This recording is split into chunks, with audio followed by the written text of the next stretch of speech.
আসসালামু আলাইকুম। শুরু করছি আমি তো ভালোবাসি তোকে পর্ব ১১। লিখেছেন সালমা চৌধুরী। মেঘ ভয়ে ভয়ে ফোন এগিয়ে দিল আবিরের দিকে। ফোন হাতে নিতেই আবিরের চোখে পড়ল ফোনে গান বাজতেছে। কি নেশা ছড়ালে, কি মায়ায় জড়ালে। আবির তীক্ষ্ণ দৃষ্টিতে মেঘের দিকে তাকিয়ে পুনরায় ফোনে মনোযোগ দিল। কয়েক মুহূর্ত পর অষ্টাদশীর ফোনে ছবিসহ নিজের নাম, আমার আবির ভাই দেখে হুট করেই বিষম খেয়ে উঠল আবির। কাশতে কাশতে বিছানার পাশে বসে পড়েছে। মেঘ আঁতকে উঠে শুধালো, কি হয়েছে আবির ভাই? মেঘ সঙ্গে সঙ্গে পানি ঢেলে গ্লাস এগিয়ে দিল। আবির ভাইয়ের মাথায় ফু দিচ্ছে। আবির কিছুটা স্বাভাবিক হয়ে গ্লাসের সবটুকু পানি খেয়ে শেষ করলো।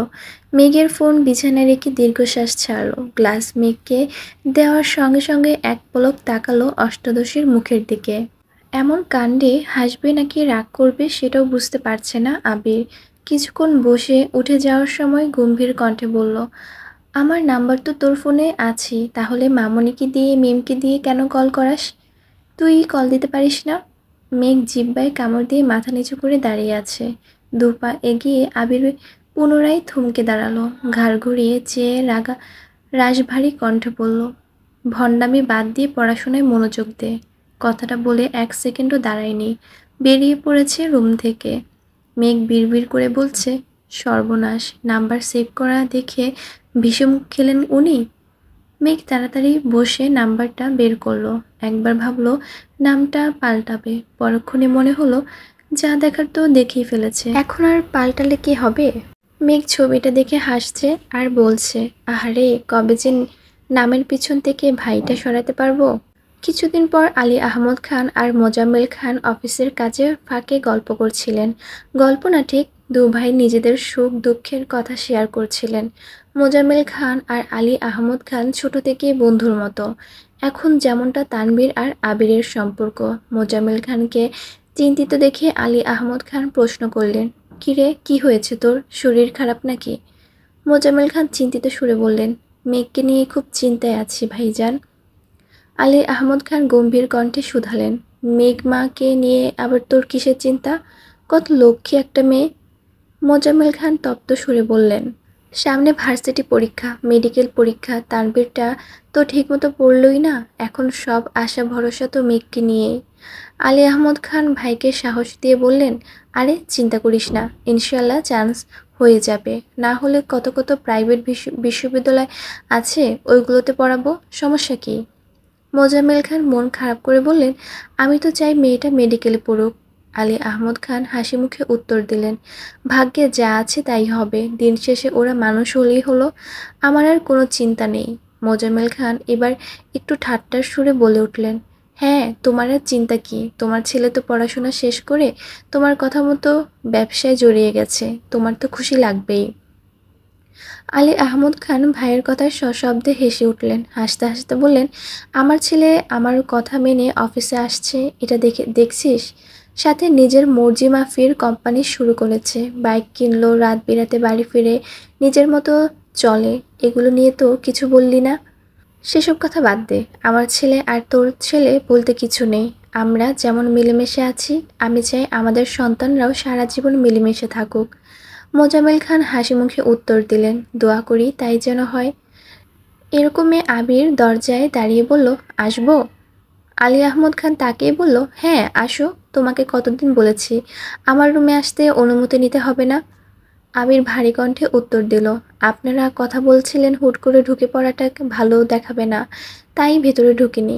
মোজাম্মেল খান বললেন, আমাদের সব কথা তো তোমাদেরকে নিয়েই, তোমরা ভালো থাকো এটাই তো চাই।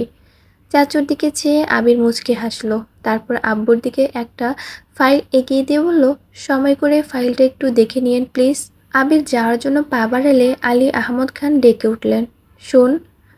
আলী আহমদ খান ছেলের দিকে তাকিয়ে নরম সুরে বললেন, দুই অফিস সামলাতে কি খুব কষ্ট হচ্ছে?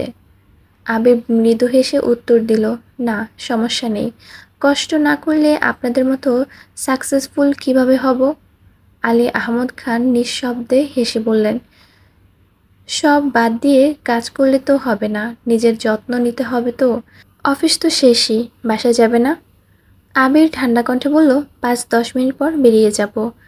আবির বাবার কেবিন থেকে বের হয়ে নিজের কেবিনে চলে গেছে। মোজাম্মেল খান আর আলী আহমদ খান ফাইল চেক করে রেখে বেরিয়ে গিয়েছে বাসার উদ্দেশ্যে। ড্রাইভার গাড়ি নিয়ে আসতে আসতে আলী আহমদ খান হঠাৎই শাহরিয়ারকে দেখে কিছুটা এগিয়ে গিয়ে উচ্চস্বরে ডাকলেন, এই শাহরিয়ার। শাহরিয়ার কাছেই একটা দোকানে কি যেন কিনছিল।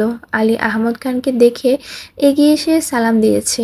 আলী আহমদ খান সালামের উত্তর দিয়ে বললেন, কেমন আছো তুমি? শাহরিয়ার হাসিমুখে উত্তর দিলেন, জি আলহামদুলিল্লাহ ভালো। আপনারা কেমন আছেন? দু ভাই সমস্বরে বলে উঠলেন, আলহামদুলিল্লাহ ভালো। আলী আহমদ খান স্বাভাবিক কণ্ঠে প্রশ্ন করলেন, তুমি যে অসুস্থ ছিলা, সুস্থ হয়েছ? শাহরিয়ার মনে মনে বিড়বিড় করে বলল, ছেলে মেরে হাসপাতালে পাঠাইছে আর এখন বাপে খবর নিচ্ছে, ভালোই। আলী আহমদ খান পুনরায় বলে উঠলেন, তুমি যদি বলতে আমাদের বাসায় দূর হয়ে যায় তোমার জন্য আমি পেমেন্ট বাড়াতাম, কিন্তু তুমি তো কিছুই জানালে না। শাহরিয়ার শুধু বলেছে, না মানে। অমনি চোখ পড়েছে অফিস গেটের সামনে দাঁড়ানো আবিরের দিকে। চোখ রাঙিয়ে তাকিয়ে আছে শাহরিয়ারের দিকে। মোজাম্মেল খান গম্ভীর সুরে বললেন, কি হলো? শাহরিয়ার ঢোক গিলে ধীর কণ্ঠে বলল, অসুস্থ ছিলাম তাই জানাতে পারিনি। এটা কি আপনাদের অফিস আঙ্কেল? আলী আহমদ খান হাসি মুখে উত্তর দিলেন, হ্যাঁ। আসো ভেতরে আসো, কফি খেয়ে যাও। শাহরিয়ার মাথা নেড়ে না করলো আর মনে মনে বলল, আগে জানলে এই রাস্তায় আসতামই না। আবার অফিসে বসে চা কফি খাবো, আর মায়ের খেতে চাই না। শাহরিয়ার চোখ তুলে চাইতেই দ্বিতীয়বার চোকাচোকি হলো আবিরের সাথে। আবির রাগে কটমট করছে। শাহরিয়ার তাকাতেই আঙ্গুল দিয়ে ইশারা করলো চলে যেতে। শাহরিয়া বাধ্য ছেলের মতো বিদায় নিয়ে সেখান থেকে কেটে পড়ল। আলী আহমদ খান আর মোজাম্মেল খান ঘুরতেই আবির হেলমেট পরতে ব্যস্ত হলো। মোজাম্মেল খান আবিরকে দেখে বলে উঠল, ছেলেটাকে মেঘের জন্য টিউটর ঠিক করা হয়েছিল, তুমি আসার পরেই তো পড়াতে গিয়েছিলে, চিনতে পারোনি? আবির গম্ভীর কণ্ঠে উত্তর দিল, কি জানি, খেয়াল করিনি। আলী আহমদ খান ভাইয়ের দিকে চেয়ে জানালেন, ছেলেটা পড়াবে বললে তো পেমেন্ট বেশি দিয়ে হলেও রাখতাম, বলতে তো পারতো। আবির ভারী গলায় কপাল কুঁচকে বলল, ছেলে যদি পড়াতে না চায় তাহলে জোর করার কি দরকার? তাছাড়া নতুন টিউটর তো শুনলাম ভালোই পড়াচ্ছে। আলী আহমদ খান বললেন, একদিন এসে ছেলেটা আর বাসায় গেল না, কল দিয়ে জানালো না। 2-3 দিন পর আমি কল দেওয়ার পর বলল অসুস্থ, আর পড়াবে না। আজ সামনে পড়েছে, জিজ্ঞেস করলাম আর কি। আবির কণ্ঠ দ্বিগুণ ভারী করে জবাব দিল, ছেলের পড়ানোর ইচ্ছে ছিল না, তাই হয়তো জানাইনি। আপনারা এখন তাকে এত প্রশ্ন করছেন, এতে সে বিরক্ত হতে পারে। আলী আহমদ খান শ্বাস ছেড়ে বললেন, তাও ঠিক, কথা তো আজ বললামই, আর তো কথা বলার দরকার নেই। আলী আহমদ খান আর মোজাম্মেল খান গাড়িতে উঠে বাসার উদ্দেশ্যে চলে গেছে। আবির নিজের অফিস থেকে ঘুরে ঘণ্টাখানেক পর মধ্যে বাসায় এসেছে। আবিরের বাইকের শব্দে মেঘ বেলকনিতে ছুটে গেছে। অনেক দিন ছাদে যাওয়া হয় না। মেঘ মনে মনে ভাবছিল, আবির ভাই আসলে চাবি নিয়ে ছাদে যাবে। মেঘ নিজের রুম থেকে বের হয়ে আবির ভাইয়ের দিকে দুর্বোধ্য দৃষ্টিতে চেয়ে আছে, পলক পড়ছে না একটিবারও। আবির মেঘের কাছে এসে একবার তাকিয়ে সঙ্গে সঙ্গে দৃষ্টি নামালো। পকেট থেকে একটা কিটক্যাট চকলেট বের করে মেঘকে দিল। মেঘ চকলেট নিয়ে মাথা নুয়ে মুচকি হাসলো। নিজেকে স্পেশাল কেউ মনে হচ্ছে। আবির চলে যাচ্ছে তৎক্ষণাৎ মেঘের মনে পড়ে গেল চাবির কথা। মেঘ ততস্থ হয়ে ডাকে, আবির ভাই। আবির রুমের দিকে যেতে যেতেই উত্তর দিল, হুম। মেঘ একগাল হেসে বলে, ছাদে যাব, চাবিটা কি দেওয়া যাবে? আবির গুরুভাব কণ্ঠে বলল, নিয়ে যায় সে। মেঘ দ্রুত নিজের রুমে গিয়ে চকলেটটা লুকিয়ে রেখে মোবাইল নিয়ে বের হয়েছে। আধে চকলেট হোক আর চিপস যাই পায় সবই খেয়ে ফেলে। এজন্য মিম আর মেঘ প্রিয় জিনিস বা খাবারগুলো লুকিয়ে রাখে যাতে আদি নিতে না পারে। মেঘ চাবি নিয়ে তালা খুলে ছাদে চলে গেছে। বিকেলের রোদে গাছে থাকা ফুলগুলো জ্বলজ্বল করছে। ইদানিং প্রতি রাতেই বৃষ্টি হয়, কিন্তু দিনের বেলা তার রেশমাত্র থাকে না। মেঘ কয়েকটা গাছের পাতা আর অবাঞ্ছিত ডালপালা কেটে হাত ধুয়ে ছাদে হাঁটছিল। 10-15 মিনিট পর আবির একটা সেন্টু গেঞ্জি আর লুঙ্গি পরে ছাদে আসছে। আচমকা আবির ভাইকে দেখে কিছুটা ভয় পেয়েছে। তবে দেশে ফেরার পর এই প্রথমবার আবির ভাইকে লুঙ্গি পরা দেখে মেঘ দাঁত কেলিয়ে হেসে উঠল। হাসি যেন থামছেই না, বরং হাসির তীব্রতা ক্রমশ বেরিয়ে যাচ্ছে। আবির কপাল কুঁচকে তাকালো। আবিরের চাউনিতে মেঘ চিবুক নামিয়ে মুখে হাত চেপে হেসেই যাচ্ছে। আবির কপালে কুঁচকে প্রশ্ন করল, এভাবে হাসছিস কেন? মেঘের সরল স্বীকারোক্তি, আপনাকে দেখে হাসছি। আবির বিরক্ত হয়ে বলল, এভাবে হাসছিস যে তোর তানারা ধরবে না? অকস্মাৎ মেঘের মুখ বন্ধ হয়ে গেল। ঘাড় গড়িয়ে এদিক সেদিক তাকিয়ে দেখছে। মেঘের কাণ্ড দেখে আবির মুচকি হেসে ছাদের কর্নারে সিঙ্গেল সোফায় গিয়ে বসে পড়েছে। সূর্যের আলো ধীরে ধীরে কমতে শুরু করেছে। মেঘ সঙ্গে সঙ্গে চুল বেঁধে মাথায় ঘোমটা টেনে ধীরপায়ে আবির ভাইয়ের কাছে গিয়ে দাঁড়িয়ে পড়েছে। আবির ফোনে কথা বলছে আর মেঘ ছাদের রেলিং ঘেঁষে দাঁড়িয়ে এক দৃষ্টিতে আবির ভাইয়ের দিকে দেখছে। প্রথম দেখে হাসলেও এখন মেঘের ভালোই লাগছে। শক্তপোক্ত উন্মুক্ত বাহু দেখে মনে হচ্ছে জিম করে এমন বডি বানিয়েছেন। প্রশস্ত বুকের লোমগুলো হালকা হালকা দেখা যাচ্ছে। আবির ভাইকে এইভাবে দেখে মেঘের বুকের ভেতর ধুকপুক শুরু হয়ে যাচ্ছে। আবির ভাইয়ের হাতে মেহেদি দেওয়া থাকলেই এখন নতুন জামাই লাগতো, এটা ভাবতেই মেঘের মুখ লজ্জায় লাল হয়ে আছে। আবির ভাইয়ের শ্যামবর্ণের মুখশ্রী সর্বক্ষণ মেঘের মস্তিষ্কে ঘুরপাক খায়। চোখ বন্ধ করলেই সেই টমাটে চেহারা চোখের সামনে ভেসে ওঠে। মেঘ বিড়বিড় করে বলল, ডুবে ডুবে ভালোবাসি, আপনি না বাসলেও আমি বাসি। মেঘ চুপি চুপি আবির ভাইয়ের দুটা ছবি তুলে নিয়েছে। আবির কল কেটে মেঘের দিকে চেয়ে থানার কণ্ঠে বলল, এখানে দাঁড়িয়ে আছিস কেন, রুমে যা। মেঘ আহ্লাদী কণ্ঠে বলল, একটু থাকি না প্লিজ। আবির আর কিছুই বলল না। আহ্লাদী কণ্ঠে মেঘ কিছু বললে আবির কখনই না করতে পারে না। এই সেই ললনা যার সামান্যতম আবদারও আবির ফেলতে পারে না। আবিরের সমস্ত পৃথিবী একদিকে আর অন্যদিকে তার স্প্যারো। আবির চোখ বন্ধ করে সোফায় হেলান দিয়ে বসে আছে। বেশ খানিকটা সময় মেঘ আবির ভাইকে সরুণ নেত্রে নিরীক্ষ করে ধীর কণ্ঠে ডাকল, আবির ভাই। আবির চোখ বন্ধ করে জবাব দিল, হুম। মেঘের উদ্বিগ্ন কণ্ঠে শুধালো, আপনার কি মন খারাপ? আবির মেঘের দিকে তাকিয়ে মুচকি হেসে উত্তর দিল, কই না তো। মেঘ কিছু বলতে যাবে তার আগে আবির বলে উঠল, আজান পড়বে কিছুক্ষণের মধ্যে, তোর একটু থাকার ইচ্ছে মিটলে রুমে যা। মেঘ বাধ্য মেয়ের মতো চুপচাপ রুমে চলে গেছে। আবির মনে মনে বলছে, আমি তো তোর সাথে জীবনের প্রতিটা সূর্যোদয় সূর্যাস্ত দেখতে চাই, তার জন্য অনেক ঝড়ঝাপটা পেরোতে হবে। যাই হয়ে যাক, একদিকে তোকে আমার করে নিবই ইনশাল্লাহ। হঠাৎ এক বৃহস্পতিবার মেঘ আর বন্যা কোচিং থেকে বের হতেই দেখতে পেল আবির ভাই বাইকের সামনে দাঁড়িয়ে আছেন। মেঘকে বের হতে দেখে আবির কিছুটা এগিয়ে আসলো। আবির বন্যার দিকে চাইতেই চোখাচোখি হলো দুজনের।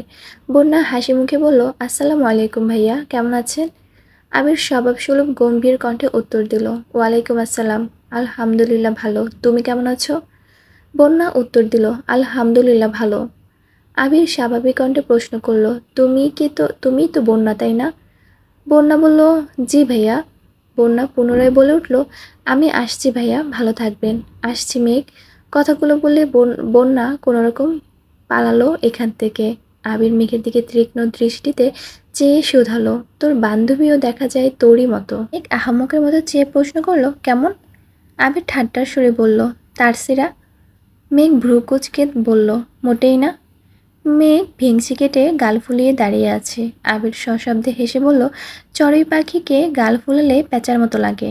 মেঘ রাগে ফুঁসতে ফুঁসতে আবির ভাইয়ের দিকে চাইল, কিন্তু আবির ভাইয়ের মুখের অকৃত্রিম হাসি দেখে নিজের রাগটা ধরে রাখতে পারল না।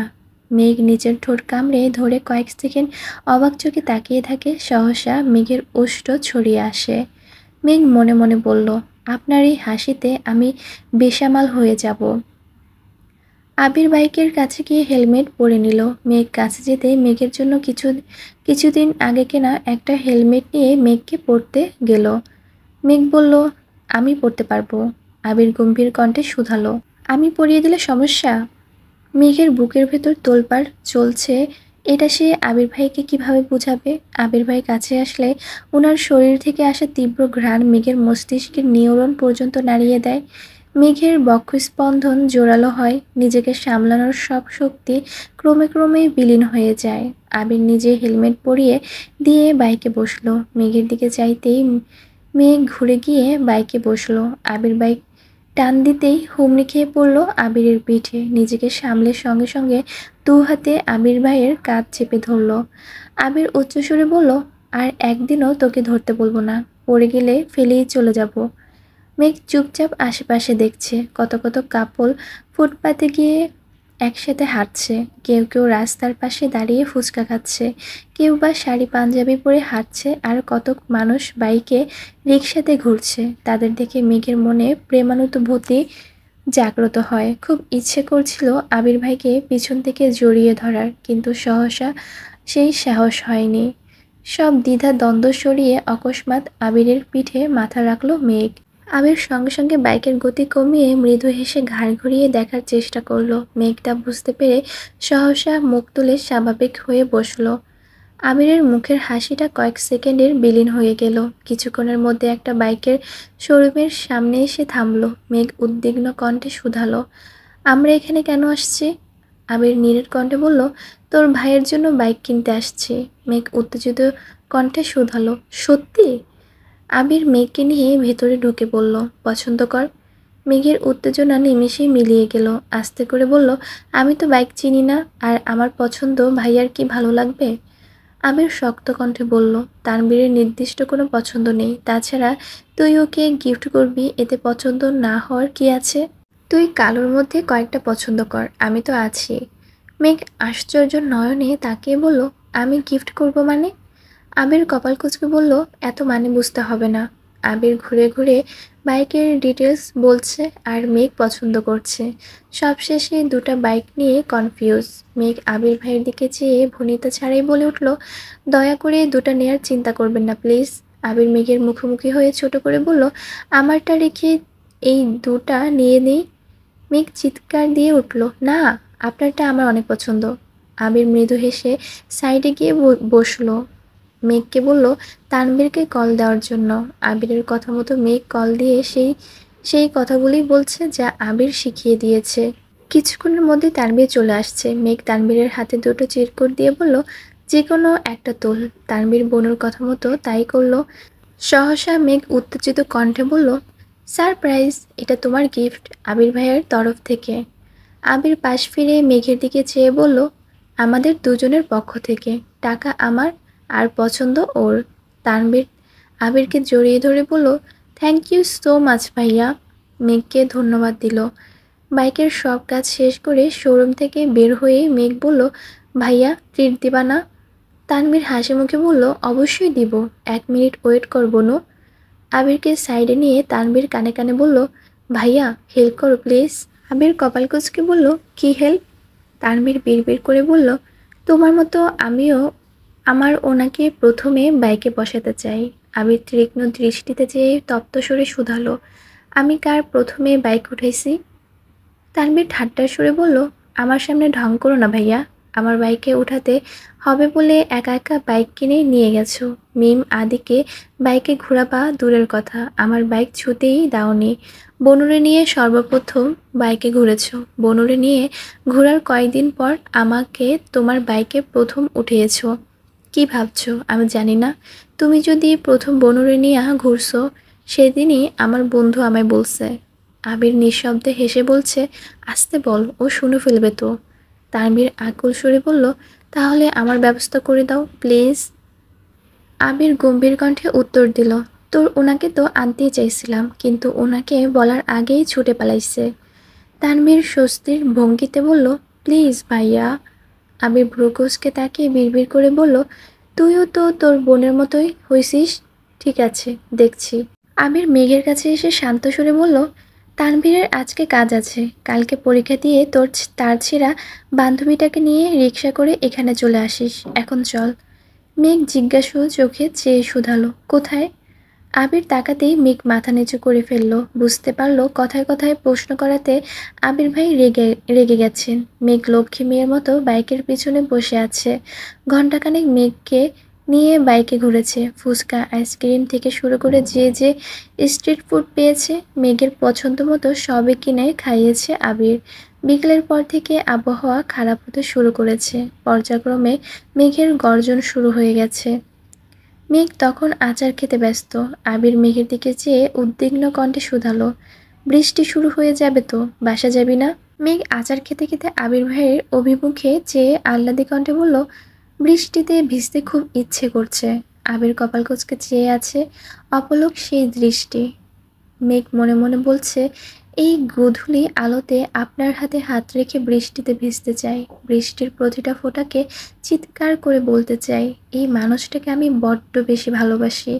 আমার কল্পনার জগতে আবির ভাই শুধু আমার। আবির কপাল কুঁচকে তাকিয়ে থেকে শক্ত কণ্ঠে বলল, বৃষ্টিতে ভিজে নিজের কি হাল করেছিলি মনে নেই? মেঘ একগাল হেসে উত্তর দিল, এবার আর এমন হবে না, কারণ আপনি।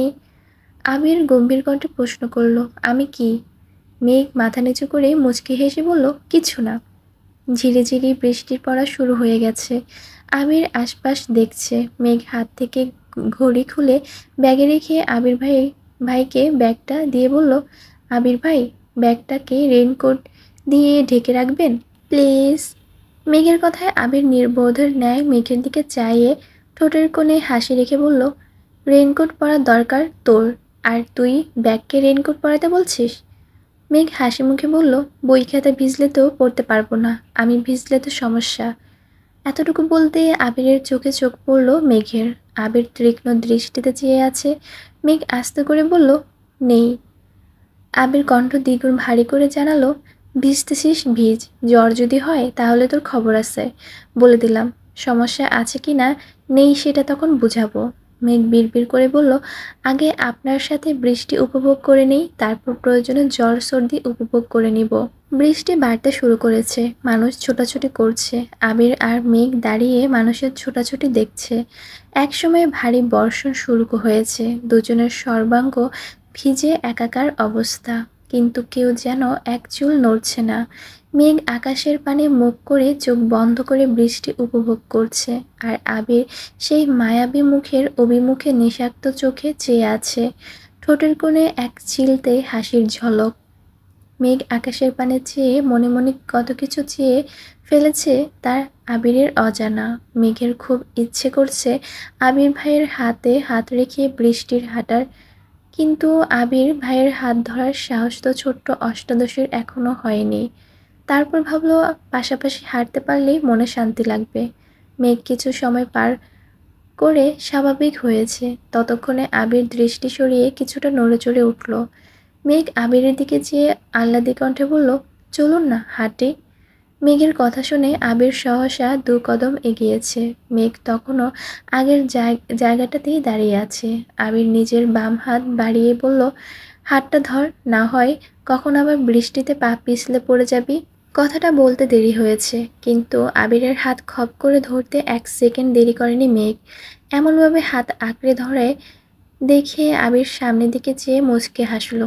অষ্টাদশী তো জানে না এই আবিরের মনে অষ্টাদশীর চেয়েও 1000 গুণ বেশি প্রেমানুভূতি সর্বক্ষণ বিচরণ করে। 24 ঘন্টা আবিরের মাথায় শুধু মেঘই ঘুরপাক খায়। অষ্টাদশী কী ভাবে, কী চায়, সবই আবির বুঝতে পারে। তবে কিছু প্রকাশ করে, কিছু অপ্রকাশিত রাখে। রাজপুত্র আর রাজকন্যা হাতে হাত রেখে পাশাপাশি হাঁটছে। আবিরের দৃষ্টি সামনের দিকে থাকলেও মেঘের সম্পূর্ণ দৃষ্টি আবিরের নিবদ্ধ। ঠোঁটের কোণে লেগে থাকা হাসি যেন সরছেই না, বরং ক্রমে ক্রমে বেরিয়ে যাচ্ছে। মেঘের বুকের ভেতরে থাকা সব সুপ্ত ভালোবাসা গুলো কোনো বাধা মানতে চাইছে না।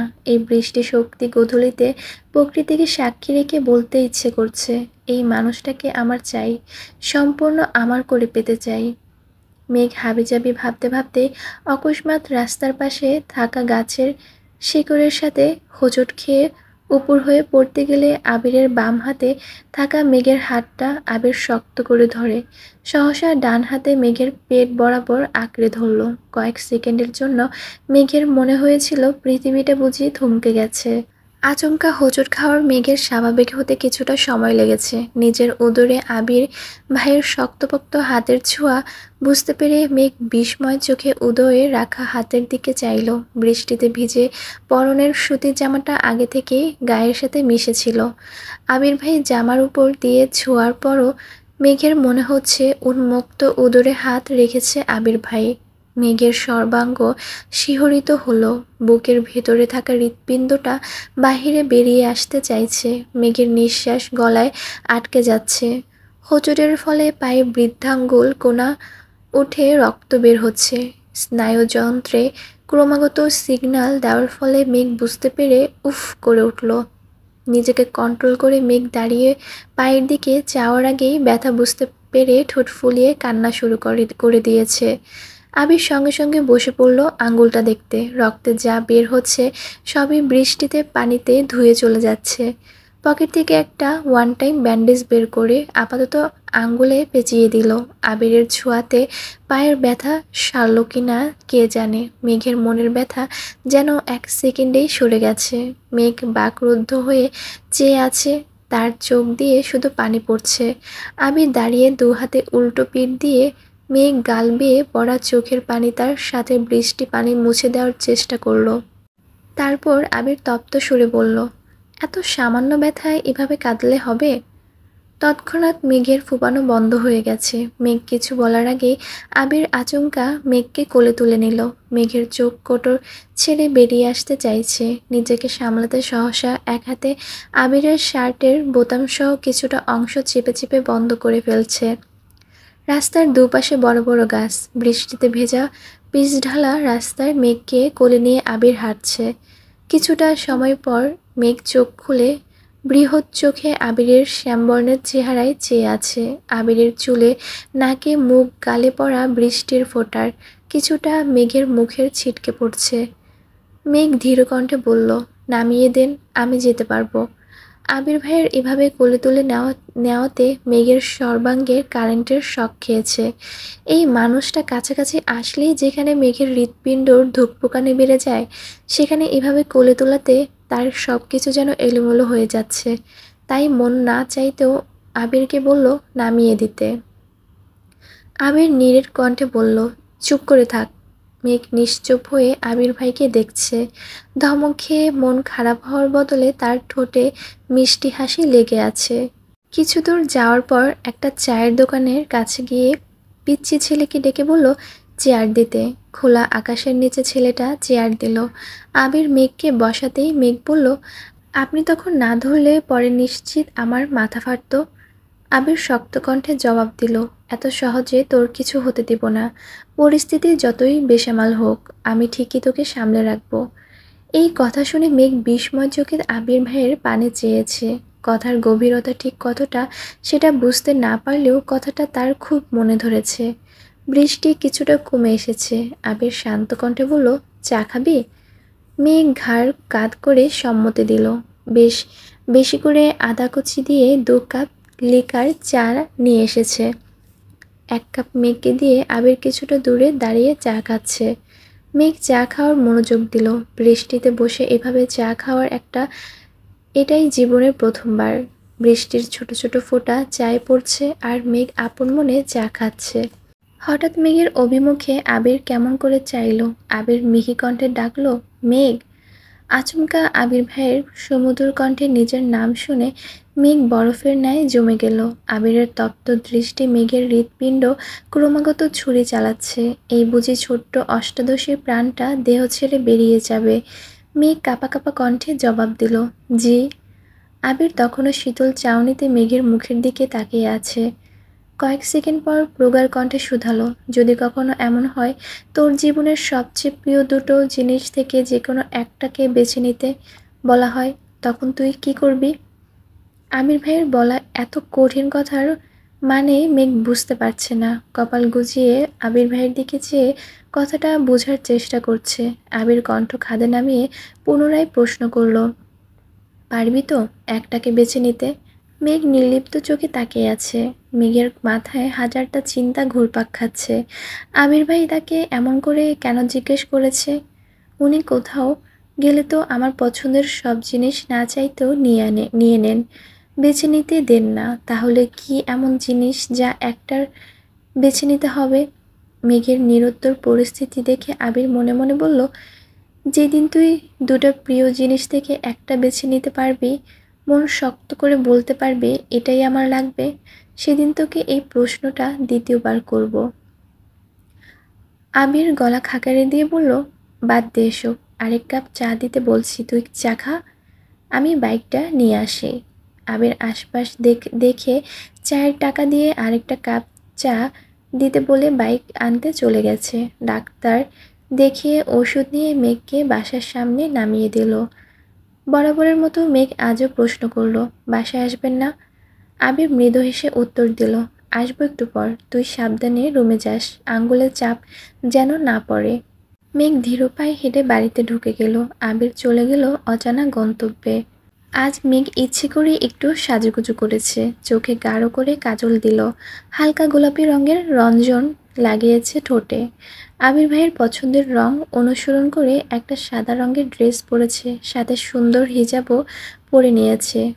হুটহাট আবির ভাইয়ের কোচিংয়ের সামনে চলে আসে বিধায় সে সাদামাটায় ঘুরে। তবে আজ আবির ভাইয়ের সাথে ঘুরবে এটা সে আগে থেকেই জানে, তাই সেজেছে। পরীক্ষা শুরুর আগেই বন্যাকে বলেছে তানভীর ভাইয়ার ট্রিটের কথা, তবে বন্যা কোনোভাবেই রাজি হচ্ছিল না। মেঘ জোর করে রাজি করিয়েছে। যথারীতি পরীক্ষা শেষ, দুই বান্ধবী রিকশা করে নির্দিষ্ট জায়গাতে চলে এসেছে। আবির আর তানভীর আগে থেকেই দাঁড়িয়েছিল। মেঘ দূর থেকে আবিরকে দেখেই একগাল হাসল। কাজল কালো সেই ডাগর ডাগর আঁখি আর অকৃত্রিম মায়াবী হাসি দেখে আবিরের মন উতলা হয়ে উঠেছে। অন্তঃস্থলে শিহরণ জাগছে, বক্ষ স্পন্দন জোরালো হচ্ছে। আবির ঢোক গিলে স্বাভাবিক হওয়ার চেষ্টা করছে, কিন্তু তার দৃষ্টি যেন সরছেই না। আবিরের অশান্ত মনকে শান্ত করার সকল ক্ষমতা বিলীন হয়ে গেছে। আবির মনে মনে বিড়বিড় করে বলছে, আমায় ধ্বংস করতে কেন উঠে পড়ে লেগেছিস? মেঘরা নামতেই তানবীর রিকশা ভাড়া দিয়ে দিল। শান্ত কণ্ঠে শুধালো, আসতে সমস্যা হয়নি তো কোনো? দুজনেই মাথা নেড়ে না করলো। তানবীর বন্যার দিকে চেয়ে ছোট করে বলল, কনগ্রাচুলেশন। বন্যা হেসে উত্তর দিল, থ্যাংক ইউ। তানবীর আবিরকে ডাকলো, ভাইয়া চলো। তানবীরের ডাকে আবির স্বাভাবিক হলো, দীর্ঘশ্বাস ছেড়ে বলল, চল। কাছে একটা রেস্টুরেন্টে গেছে খেতে। খাওয়ার ফাঁকে ফাঁকে আবির শুধু মেঘকে দেখছে। মেঘ তাকালেই দৃষ্টি সরিয়ে নিচ্ছে। এই চোখে জাদু আছে যা এই শ্যামবর্ণের সুঠাম দেহী পুরুষকে মুহূর্তেই দুর্বল করে দিয়েছে। না পারছে দীর্ঘ সময় ওই চোখে চেয়ে থাকতে, আর না পারছে নিজেকে সংযোগ রাখতে। অন্যদিকে বন্যা আর তানভীরও কয়েকবার চোখাচোখি হয়েছে, তবে চোখে চোখ পড়তে দুজনের সঙ্গে সঙ্গে চোখ নামিয়ে নিচ্ছে। বন্যা সবুজ রঙের একটা ড্রেস পরেছে, সাথে হিজাব পরা, এত সাজগোজ নেই, দেখতে খুবই সাদামাটা। গায়ের রং ফর্সা হলেও সেটা মেঘের তুলনায় কিছুটা চাপা। ঠোঁটে হালকা লিপস্টিক আছে। উচ্চতাও মেঘের তুলনায় 1 ইঞ্চি কম হবে। হাসিটা মাত্রা অতিরিক্ত সুন্দর, তবে সচরাচর মেয়েটা হাসে না, বেশিরভাগ সময় সিরিয়াস মুডেই থাকে। খাওয়া শেষ, বেরিয়েছে সবাই। মেঘ আর বন্যা দুজনেই তানভীরকে ধন্যবাদ জানালো ট্রিটের জন্য। আবির একবার তানভীরের দিকে চেয়ে চোখ দিয়ে কিছুটা ইশারা করলো। তারপর আবির গম্ভীর কণ্ঠে বলল, তানভীর, আমি মেঘকে নিয়ে বাসায় যাচ্ছি, তুই বন্যাকে বাসায় পৌঁছে দিয়ে তারপর যেখানে ইচ্ছে যাবি। তানভীর স্বাভাবিক কণ্ঠে জানালো, ঠিক আছে ভাইয়া। মেঘ বন্যাকে বাই দিয়ে বাইকে বসলো। আবির দেরি না করে মেঘকে নিয়ে জায়গা ত্যাগ করলো। আবিররা যাওয়ার পরই তানভীর বাইকে বসে বন্যার দিকে চেয়ে বলল, উঠো। বন্যা ঠান্ডা সুরে জানালো, আমি রিকশা করে চলে যেতে পারবো। তানভীর একটু রাগী ভাব নিয়ে বলল, শোনোনি, ভাইয়া কি বলেছে, তোমায় বাসা দেওয়ার পর আমার দায়িত্ব শেষ হবে, উঠো। বন্যা আর কথা বাড়ালো না, হেলমেট পরে মাঝখানে জায়গা রেখে বাইকে বসলো। পেছন দিকে ধরে রেখেছে। তানভীর জীবনে প্রথমে মেয়েকে নিয়ে বাইকে চালাচ্ছে, তাই কিছুটা ভয়ে আছে। এই জন্য এত জোরে বাইক চালাচ্ছে না। কিছুটা যাওয়ার পর রাস্তার পাশে বাইক রেখে বলল, তুমি একটু দাঁড়াও, আমি আসছি। বন্যা সাইডে দাঁড়িয়ে আছে। কিছুক্ষণ পর বেরিয়ে তানভীর একটা শপিং ব্যাগ বন্যার দিকে এগিয়ে দিল। বন্যা জিজ্ঞাসা চোখে চেয়ে বলল, কি এতে? তানভীর শান্ত সুরে বলল, তোমার রেজাল্টের গিফট। বন্যা কোনোভাবেই নিতে রাজি হচ্ছে না। বাধ্য হয়ে তানভীর ধমক দিল, বলছি নিতে, নাও। বন্যা ভয়ে কিছুটা কেঁপে উঠল। কাঁপা কাঁপা হাতে ব্যাগটা নিয়ে ছোট করে বলল, থ্যাংক ইউ। তানভীর মৃদু হেসে আবার বাইকে বসলো। পিচ ঢালা রাস্তায় বাইক চলছে। বন্যার নীরব শান্ত মেয়ের মতো চুপচাপ বসে আছে। নীরবতা ভেঙে তানভীর বলল, গতকাল ভাইয়া আর বনু মিলে আমার এই বাইকটা গিফট করেছে, কেমন হয়েছে বলো তো? বন্যা হাসি মুখে উত্তর দিল, অনেক সুন্দর হয়েছে। তানভীর পুনরায় বলল, তার জন্যই আজকে ট্রিট দিলাম। বন্যা এবার মৃদু সুরে শুধালো, আমায় ট্রিট দেওয়ার কি প্রয়োজন ছিল? আমি তো এতটুকু বলতেই তানভীর বলল, তোমাকে দেওয়ার প্রয়োজন ছিল। ওই দিন তোমাদের বাসায় খেয়ে আসলাম। তাছাড়া তুমি বনুর বেস্ট ফ্রেন্ড। আর আমাকে যেভাবে ভাইয়া ভাইয়া ডাকো, আমি তো মাঝে মাঝে কনফিউজ হয়ে যাই যে আমি কার ভাই। কথাগুলো শুনে বন্যা কিছুটা লজ্জা পেল, তারপরও স্বাভাবিক থাকার চেষ্টা করলো। এর মধ্যে বন্যাদের বাসায় গলি পর্যন্ত চলে এসেছে। বন্যা তাড়াহুড়ো করে বলল, ভাইয়া এখানেই নামিয়ে দিন প্লিজ। তানভীর বাইক থামিয়ে বলল, আবার? বন্যা হেলমেট খুলতে খুলতে তপ্ত সুরে বলল, সরি তানভীর ভাই, এখান থেকে হেঁটেই যেতে পারবো, কেউ দেখলে সমস্যা হবে। সমস্যা বুঝতে পেরে তানভীর স্বাভাবিক কণ্ঠে বলল, সাবধানে যেও আর পড়াশোনা করো ঠিক মতো। আল্লাহ হাফেজ। বন্যাও আল্লাহ হাফেজ বলে শপিং ব্যাগ নিয়ে গলি দিয়ে হাঁটছে। তানভীর কিছুক্ষণ স্থির দাঁড়িয়ে চেয়ে রইল সেদিকে, তারপর আবার বাইক স্টার্ট দিয়ে চলে গেল। আবির বাসার দিকে না যেয়ে অন্য রাস্তায় যাচ্ছে দেখে মেঘ চিন্তিত সুরে বলল, বাসা যাবেন না? আবির কঠিন সুরে জবাব দিল, বাসা যাওয়ার এত তাড়াতাড়ি কিসের তোর? মেঘ আর কিছু বলল না। আবির ভাইয়ের কাছাকাছি তো সেও থাকতে চায়, কিন্তু তানভীর সামনে আবির বলেছে বাসায় চলে যাবে, এর জন্যই মেঘ জিজ্ঞেস করেছিল। আবির মেঘকে নিয়ে একটা পার্কে এসেছে। পার্কে মানুষের ভিড় দেখে আবির কিছুটা ভীতু হলো। মেঘের দিকে চেয়ে বলল, ঢুকবি নাকি অন্য কোথাও যাব? মেঘ একগাল হেসে উত্তর দিল, এসেছি যখন তাহলে ঢুকি, ভালো না লাগলে চলে যাব নে। আবির মেঘের হাত ধরে হাঁটছে। মেঘ আশপাশে তাকাচ্ছে আর বারবার আবির ভাইয়ের শক্ত করে ধরে রাখা হাতের দিকে তাকাচ্ছে। এমনভাবে হাত ধরে রেখেছে যেন ছেড়ে দিলেই তার প্রেয়সী হারিয়ে যাবে বহুদূরে। মেঘ সেই হাত ধরা দেখে গতকালের ন্যায় বারবার লজ্জায় আড়ষ্ট হচ্ছে। মেঘ চারপাশে তাকিয়ে দেখছে কত কত মানুষ, কেউ কেউ পরিবার নিয়ে এসেছে, ছোট্ট বাচ্চা নিয়ে এসেছে, বন্ধুরা মিলে ছবি তুলছে, আড্ডা দিচ্ছে। বেশ কয়েকটা কাপলও দেখেছে হাতে হাত রেখে হাঁটছে। সেসব দেখে মেঘেরও নিজেকে আবির ভাইয়ের প্রেমিকা মনে হচ্ছে। এটা ভাবতে লজ্জায় দুগাল লাল হয়ে গেছে। ঠোঁটের মুচকি হাসি যেন সরছেই না। একটা ফাঁকা ব্রাঞ্চ দেখে আবির মেঘকে ইশারা দিল বসার জন্য। আবির কিছুটা দূরে থেকে একটা আইসক্রিম নিয়ে আসছে। মেঘকে আইসক্রিম দিয়ে মেঘের থেকে কিছুটা দূরে বসেছে আবির।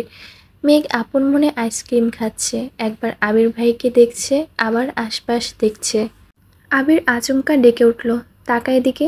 হঠাৎ ডাকায় মেঘ কিছুটা কেঁপে উঠেছে, তারপর স্বাভাবিকভাবে ঘাড় ঘুরিয়ে আবির ভাইয়ের দিকে তাকালো। আবির ভ্রু কুঁচকে চিন্তিত সুরে বলল, এভাবে সেজেছিস কেন? মেঘ মুখ ভোঁতা করে আবিরের দিকে তাকিয়ে আছে। কয়েক মুহূর্ত পর বলল, কই সাজছি, শুধু কাজল আর। এতটুকু বলতে আবির বলল, শুধু কাজলটাও আর দিবি না? আবির মনে মনে বলল, তোর এই চোখের মায়ায় আমি ছাড়া আর কাউকে পড়তে দিব না। মেঘ আহ্লাদে কণ্ঠে শুধালো, কাজল দিলে কি আমায় অনেক সুন্দর লাগে? আবির তীক্ষ্ণ দৃষ্টিতে চেয়ে বলল, ওই যে দূরে গাছটা দেখা যাচ্ছে, ওই গাছের ঢালে বসে থাকা পেতনিটার মতো লাগে। এই জন্যই বলছি, কাজল পরে রাস্তাঘাটে মানুষকে ভয় দেখাইস না। মেঘ নিচু কণ্ঠে উল্টে আবিরের দিকে চেয়ে আছে। চোখ পানিতে টইটুম্বুর হয়ে গেছে। পল্লব ঝাপটালে গাল বেয়ে গড়িয়ে পড়বে। আবির কপাল কুঁচকে চেয়ে আছে। বিরক্ত নিয়ে বলল, তোর সমস্যা কি মেঘ? কিছু বলার আগেই কান্না করে দিস কেন? 1 মিনিট কাঁদলে 1 ঘন্টা মাথা ব্যথায় ভুগিস, সেটা মাথায় থাকে না? মেঘ অবাক চোখে তাকিয়ে ভেজা কণ্ঠে প্রশ্ন করল, আপনি কিভাবে জানেন আমার মাথা ব্যথা হয়? আবির ঢোক গিলে কণ্ঠ দ্বিগুণ ভারী করে বলল, এটা জানা এমন কোনো কঠিন বিষয় না। দূরে ছিলাম মানে এই না যে সব ছেড়ে গিয়েছিলাম। চল বাসায় যাই।